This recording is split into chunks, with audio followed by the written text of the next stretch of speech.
Okay, so we had the last Raw before we got the Royal Rumble. So I had to make some notes here since I did a beat the clock challenge to choose the number you wanted for the Royal Rumble. So opening match, Orton Cesaro. I liked it. Nice match. This is, I think, the third time they fought. I think it was the first time they actually had to finish.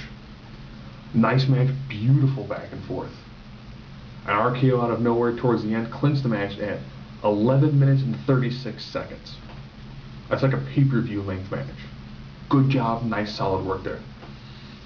Show came out in a way to kind of hype his match against Del Rio, a return match from their match on SmackDown. And he destroyed Ryder. So good to see Ryder on TV. Too bad he really didn't do anything. Ryback took on Heath Slater / rest of 3MB and destroyed them. And then talked about how he's looking forward to being in his first Rumble match. The Miz took on Ziggler. Nice match, great back and forth. I actually kind of like the fact that the Miz is throwing in some Nature Boy moves. I like that. Like the fact that he worked on the leg, he went for a figure four. It worked. It actually seemed like a pretty solid sort of match. And Ziggler got it at 10 minutes and 56 seconds. Caitlyn took on Alicia Fox. Decent match. You know, they have gotten better. It's sad that they couldn't have gotten better when Eve was still wrestling with them. But Caitlyn hit another decent spear on Alicia Fox. 1, 2, 3. Overall, not a bad match in terms of diva matches. The last Beat the Clock match was between Sheamus and Wade Barrett. It seemed like Sheamus almost had us entirely just ready to win this match.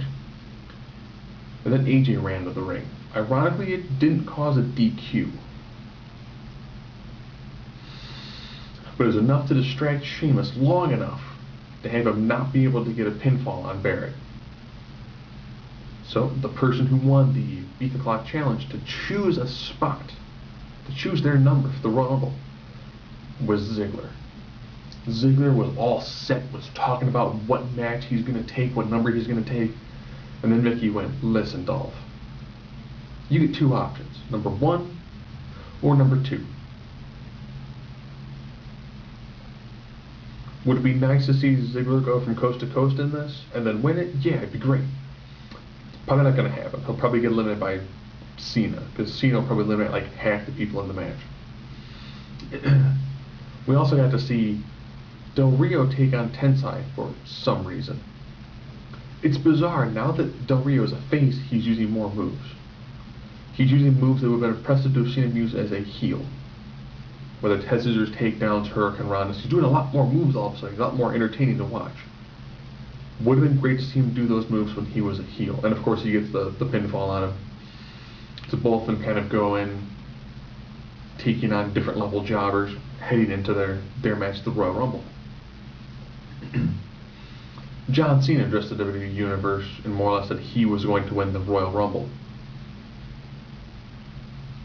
And the other thing, of course, of note was CM Punk did a fantastic promo. Beautiful promo. This is probably one of his best promos in a while. And then Paul Heyman came out to try to do a translation because the fans are idiots.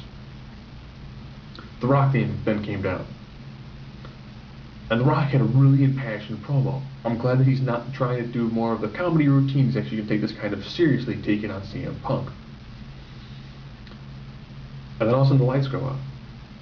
And then the Shield attacks The Rock, which was good. It made sense, you know. If the Shield would attack Ryback for not earning his title shot, while The Rock earns it off name recognition, this is his third match.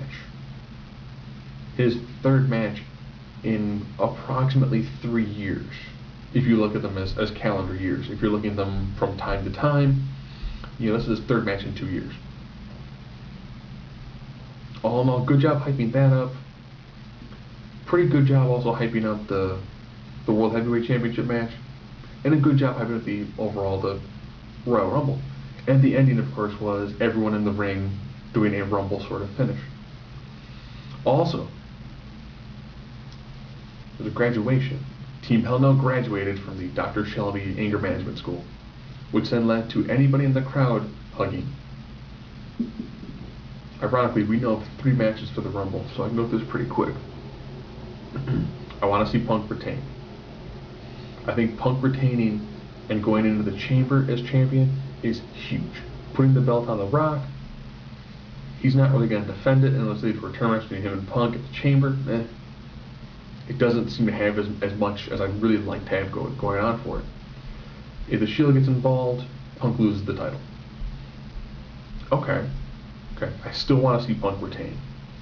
Del Rio, Big Show, might as well keep it on Del Rio. Keep it on him at least for a month. Make him feel like he actually really earned it.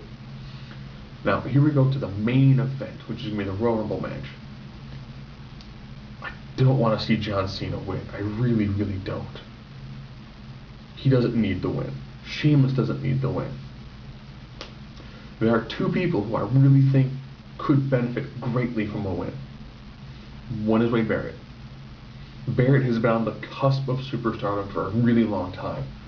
Winning the Royal Rumble would push him through that glass ceiling and put him in a main event match at WrestleMania. The other one is Dolph Ziggler. Ziggler holding on to the Money in the Bank.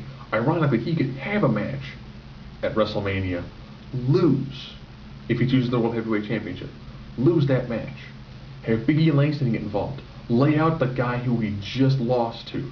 Then cash in. And become champion. It'd be interesting.